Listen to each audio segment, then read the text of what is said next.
परवेज़ खटक साहब ने कहा है कि इमरान खान को, जिस इमरान खान को वो जानते हैं, वो कभी भी डील नहीं करेंगे। और दूसरी तरफ बहुत से लोग कह रहे हैं कि हो सकता है खान साहब डील कर भी लें। तो डील के हवाले से जब खान साहब को आप ये हवाल बताते हैं कि बाहर डील की खबरें चलती हैं, तो खान साहब इस पर क्या रिएक्शन शो करते हैं, क्या रद्द-ए-अमल देते हैं जेल के अंदर जब ये बातें उन तक पहुंचती है कि डील हो रही है या डील हो सकती है?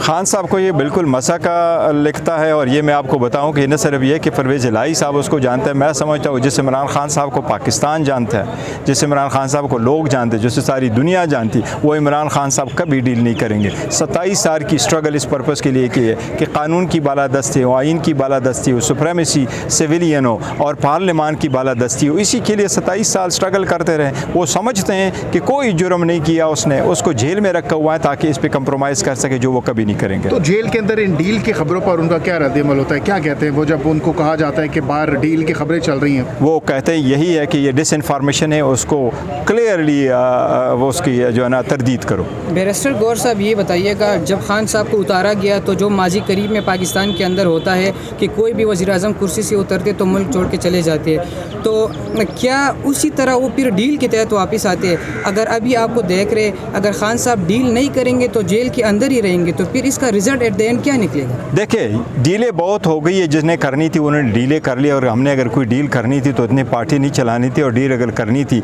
तो शायद अप्रैल 2022 में करते, जिस वक्त नो कॉन्फिडेंस मोशन होता। लेकिन कभी कोई डील नहीं करेंगे। और हमारी अदालतों से उम्मीद है, अदालतों का इम्तिहान है, खान साहब के केसेस हैं, हम आइन और कानून की पासदारी करते हुए अदालतों में पेश हो रहे हैं, उन अदालतों में भी पेश हो रहे हैं जिस पे हमारी स्ट्रांग रिजर्वेशन ऑब्जर्वेशन है। हमें उम्मीद है चीफ जस्टिस का इम्तिहान ज़रूर है, अब देखते हैं आगे क्या करते हैं। लेकिन गौहर अली खान साहब, आप कह रहे हैं कि कोई डील नहीं होगी, तो डील नहीं होगी तो कोई दरमियानी रास्ता तो निकालना पड़ेगा, कुछ ना कुछ तो करना पड़ेगा, कोई बात, देखिए, कोई मुफाहमत तो करनी पड़ेगी। इसमें कोई शक नहीं कि खान साहब के सारे केसेस पॉलिटिकल है, और पॉलिटिकल केसेस के सारे हल पॉलिटिकल है। लेकिन डील का मतलब क्या है? क्या हम जिस मकसद के लिए खड़े हैं उनको कंप्रोमाइज़ करें? क्या ये कम कंप्रोमाइज़ करें? आपने कहा कि पॉलिटिकल केसेस हैं, तो इसका पॉलिटिकल हल यही है। सिर्फ और सिर्फ एक चीज़ हम मांग रहे हैं, और सारे मांग रहे हैं, और फोर्सफुली मांग रहे हैं, और इसी के लिए कोशिश कर रहे हैं। वो यही है कि असम्बलियाँ डिज़ाल्व हुई है, इलेक्शन करो, 90 डेज़ में करो, वक्त पे करो, फ्री एंड फेयर करवाओ। जो पार्टी जीत गई वो फेयर ट्रायल होगा हमारा, और हम जिधर भी होंगे हम फेस करेंगे, और जिसकी हुकूमत बनी उनको आप हैंड ओवर करें। आपकी PTI की कोर कमेटी ने फैसला किया है कि रवा हफ्ते से वो मुलाकातें करेंगे पाकिस्तान की मुख्तलिफ सियासी जमातों के साथ। कौन कौन सी पार्टीज़ के साथ आप लोग मुज़ाकरात करेंगे, किन किन पॉइंट्स पर मुज़ाकरात करेंगे? और यह हफ्ता शुरू हो चुका है, अभी तक मुलाकातें शुरू नहीं हुई, बताइएगा। देखिए, जो मुलाकात एक हुई थी मौलाना फजल रहमान साहब से, वो फ़कत एक फातिहा ख्वानी के लिए थी, नथिंग मोर। और अभी कोर कमेटी का कोई ऐसा फैसला नहीं आया कि किसी ख़ास पॉलिटिकल पार्टी के साथ नेक्स्ट वीक हमने मीटिंग करनी है। ये बात ज़रूर कही गई है, जो प्रेस रिलीज जारी की गई है PTI की तरफ से, उसमें बड़ा कैटेगोरिकली कहा गया कि अगले हफ्ते से, यानी 2-3 दिन पहले ये प्रेस रिलीज आया, और उसमें कहा गया कि अगले हफ्ते से सियासी जमातों के साथ हमारे डायलॉग्स, मुज़ाकरात शुरू हो जाएंगे। देखो, हमारी कोर कमेटी की मीटिंग पहले 3 दिन हुआ करती थी, मंडे, बुध और जुम्मा।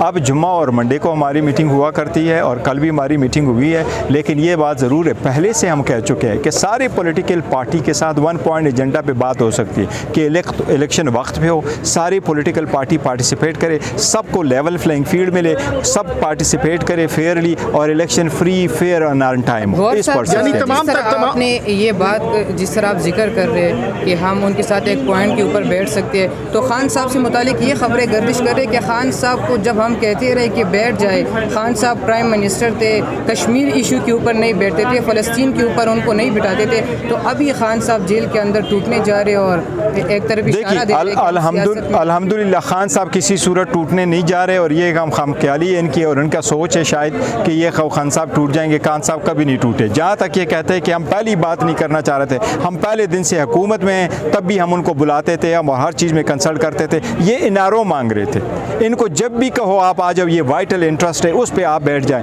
तो ये इनारो के बगैर नहीं मानते थे। ये ज़रूर इसलिए इनारो ने पहले दिया है, ना आइंदा देंगे। लेकिन गौहर अली खान साहब, अब वही लोग कह रहे हैं कि खान साहब एनआरओ मांग रहे हैं, वो तो नहीं, मैं कह रहा हम कोई एनआरओ नहीं मांग रहे, हम कहते हैं आईन और कानून के मुताबिक 1 पॉइंट एजेंडा होना चाहिए, ये आवाम की इंटरेस्ट है कि इलेक्शन हो फ्री एंड फेयर हो, ऑन टाइम हो, दैट्स ऑल, नथिंग मोर तो देन जो दैट। मुज़ाकराती अमल शुरू करने जा रहे हैं पार्टीज़ के साथ, उसमें नून लीग भी शामिल है, JUI भी शामिल होगी क्या? देखिए पॉलिटिकल पार्टी सब के साथ जो बात अगर शुरू होगी तो वो सब के साथ इलेक्शन के मुताबिक होगी, वो जो क्या- भी क्या बात पार्टी करेंगे? होगी। देखो free fair election, level playing field सब पार्टी का, और इलेक्शन वक्त पे हो। और ये जलसे जुलूस, ये रैलीज कब शुरू कर रहे हैं, कैंपेन कब से देखो शुरू कर रहे हैं? कैंपेन तो हमारी हो चुकी है, लेकिन एक बात ज़रूरी है, देखिए हमारी कैंपेन ही कैंपेन है, लेकिन हमें न कैंपेन करने की इजाज़त है, न रैली की इजाज़त है, न वर्कर कन्वेंशन की इजाज़त है। निकलते हैं, इवन 14 अगस्त में निकलते अरेस्ट करते, मिलादुन्नबी पे निकलते अरेस्ट करते, फ़लस्तीन के लिए निकलते अरेस्ट करते, वकला प्रेस कॉन्फ्रेंस करते अरेस्ट करते। So this is more than enough. Gauhar साहब ये बताइएगा